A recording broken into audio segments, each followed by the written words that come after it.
First of all, these brochures give a little bit of an overview of some of the adaptation work that we're doing at UNEP. The first is our Global Adaptation Network. This is very much built on regional networks. We have one in Latin America and the Caribbean, Regatta, one in Asia Pacific, which assists countries and practitioners to share best practices in how to adapt to climate change and to avoid maladapting, to avoid taking actions which put you down the wrong path in adaptation.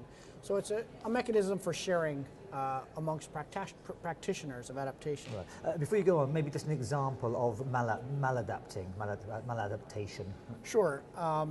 There are lots of examples of maladaptation, but for example, one might be if you're Bangkok and you're thinking about adapting to flooding, you might go about it in a way which doesn't provide long-term vulnerability to decrease to flooding. So for example, putting up dikes, higher and higher dikes, and then when the flooding comes over the dike, you find that you're more vulnerable to the flooding than you would have been if you had thought about a longer term solution or a more adaptive solution. Okay, thank you. The second brochure is another big part of what we do at UNEP, which is assisting countries to obtain funding to carry out adaptation projects, to work in adaptation. There are a lot of different lines to how we do this. One is assisting countries in obtaining money from the Global Adaptation Fund as an implementing agency for that fund, but also we help them with access to the Adaptation Fund. In particular, some countries would rather have direct access. They would like to get accredited to the Adaptation Fund, and this new brochure lays out for the parties the process that they can ask us to help them with to get that accreditation so they can directly approach the Adaptation Fund for finance. It's a difficult process for many developing countries that don't yet have strong fiduciary standards. I just had a bilateral with Guinea today. We're very interested in this, the point of contact, focal point for UNFCCC and one of their permanent secretaries. So this is a very active program that many countries are interested in.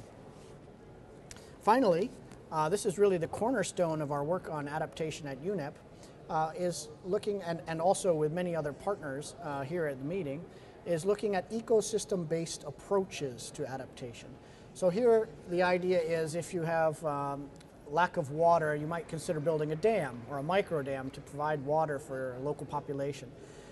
You can increase the lifetime of that dam. You can decrease the cost over the lifetime of the dam if you think about managing the upstream riparian ecosystem so that the sediment load to the dam's reservoir is decreased.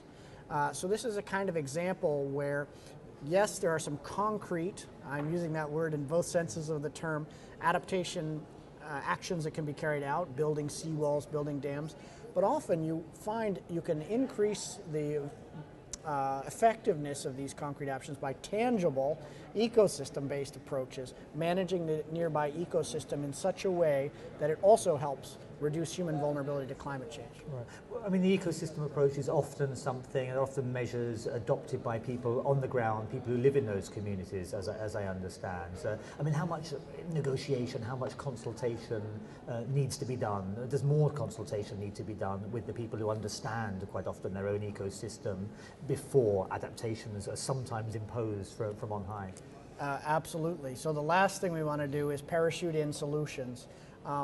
Climate change, a lot of people think about climate change as the global average temperature, keep it under 2 degrees, as something that's way outside the envelope of both the ecosystems and the people having ever experienced.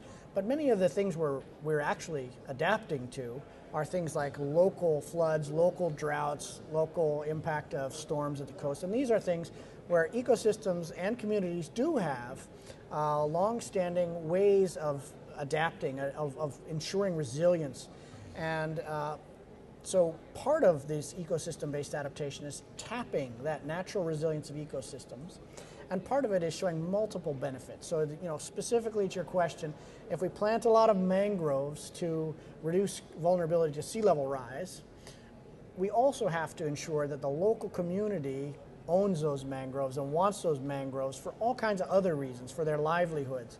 It might be producing honey, it might be firewood, it might be any number of things, but that's a very important part of the ecosystem adaptation angle, is to ensure ownership locally and multiple wins beyond just adaptation to climate change, so that it is sustainable in the future.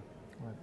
These 3 brochures, I mean, easily available. Where do people find them? What's the best Absolutely. way to come across them? So the best thing for most people is to get them as a PDF from our website at UNEP, www.ebaflagship.org.